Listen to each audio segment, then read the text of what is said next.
Hello viewers, অর্গানিকভাবে কীভাবে পটল চাষ করতে হয় সেটা আমি দেখাবো।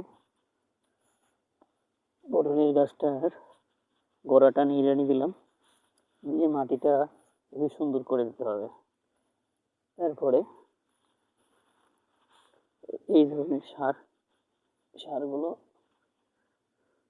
মাটিতে দিতে হবে, দিয়ে মাটিগুলো খুবই সুন্দর করে দিতে হবে।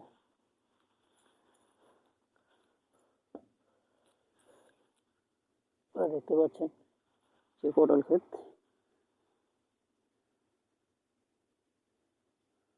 পটলের গাছের গোড়া। তো আসলে এই ক্ষেতের পটলটা দেখতে পাচ্ছেন, এই পটলটা সম্পূর্ণ অর্গানিকভাবে চাষ করা হয়েছে। যে আপনারা এখানে দেখতে পাচ্ছেন যে সার, কি সার ব্যবহার করতেছি সেই সার এখানে, এগুলো হলো গোবরের সার। সাধারণত এই জমিতে যখন চাষাবাদ শুরু করা হয়, জমিটাতে চাষার পরে আমরা গোবর সার মেখে দিই। গোবর সারের পরে গোবরের সার দেওয়ার পরে আমরা জমিতে ব্যবহার করেছি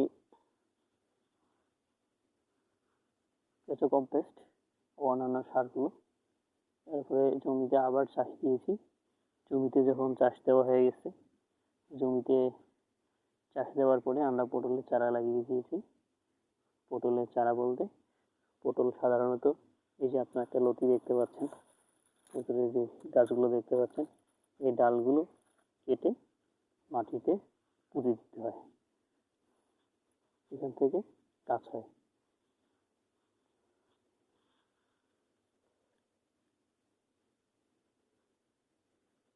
এখান থেকে গাছ হয়। এরপরে যখন গাছগুলো হয়ে গেছে, আপনাদের পটল ক্ষেতটা পুরোটাই দেখাই। যখন গাছ হয়ে গেছে তখন শুধুমাত্র আমরা পটলের যেন ভালো হয় এই জন্য শুধুমাত্র ভিটামিন স্প্রে করেছি। খুব কম পোকার বিষ খুব কম মাত্রায় স্প্রে করেছি। এছাড়া কীটনাশকের ব্যবহার আমরা তেমন করি না। এখানে দেখেন এই যে সার এগুলো দেখতে পাচ্ছেন, সারগুলো গোবরের সার, এই যে গোবরের সার, এই গোবরের সারগুলো পরে গাছের গোড়ায় আবার তুলে দিব। তো যাই হোক,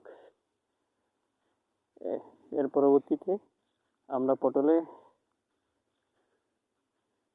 শুধুমাত্র ভিটামিন এবং স্বল্প মাত্রায়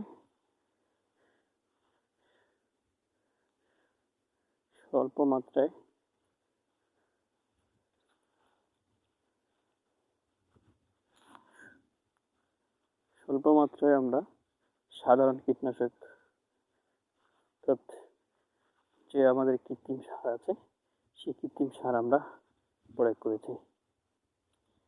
এখনো আপনারা দেখতে পাচ্ছেন যে এই যে গোবরের সারগুলো গাছগুলো মিলিয়ে দেওয়া হচ্ছে, আগাছাগুলো পরিষ্কার করে দেওয়া হচ্ছে। আগাছাগুলো পরিষ্কার করে দিয়েছি। আগাছা পরিষ্কার করা হয়ে গেলে গাছের গোড়ায় আমরা এই যে সারগুলো, এই সারগুলো আমরা গাছের গোড়ায় দেবো। এইমাত্র এতো আমাদের পটল কত সুন্দর হয়েছে আপনারা দেখেন, পটলের কেমন ফুল এসছে,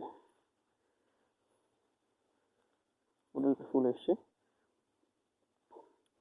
এখানে মাত্র 3 কাঠা মাটি, এখানে পটল আছে।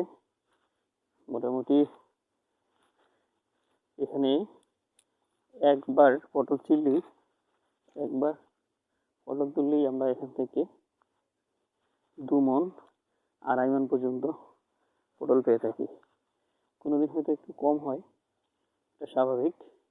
দেখেন কেমন ফুল আসছে, ফুল দেখাই একটু।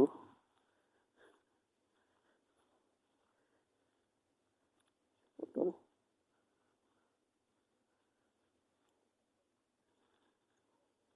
এই যে পটলের ফুল দেখেন, পটলে কি পরিমাণ ফুল এসছে, দেখা যাচ্ছে, দেখা যায় পটলের জ্বালা।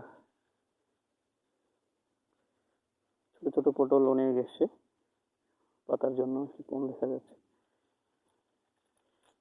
যেভাবে দেখেন, যে দেখেন, দেখেন,